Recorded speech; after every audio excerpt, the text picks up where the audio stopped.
தாலி கட்டிய அன்றிரவோ இல்லை மனதால் இணைந்த அந்த நிமிடங்களும் அப்படி ஒரு ஆத்மார்த்தமான அரவணைப்பு, ஆடை கலைப்பு என சுகமாக அரங்கேறும் பல நிகழ்வுகள்.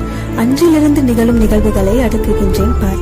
அதிகாலை எழுந்து குளித்து சமைத்து முத்தத்தோடு உனக்கு உணவு கொடுத்து அனுப்பிய பின்பு துணி துவைத்து வீடு சுத்தம் செய்து ஆடைகள் சமன் செய்து அழகாக மடித்து வைத்து உன் அம்மாவிற்கு இல்லை என் அம்மாவிற்கு பணிவிடை செய்து மகனையும் மகளையும் பாடசாலை அனுப்பி வைத்து மறுபடியும் சமைத்து நமது பிள்ளைகளை பாசத்தோடும் கண்டிப்போடும் கண்காணித்து ஓடிக்கொண்டே இருக்கிறேன் நான்.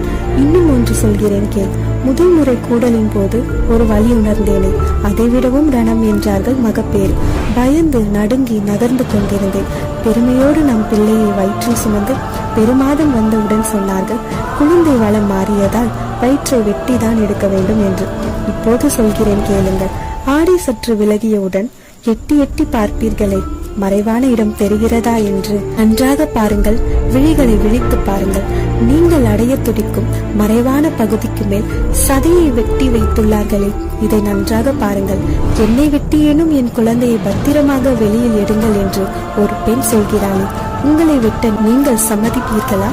இச்சை.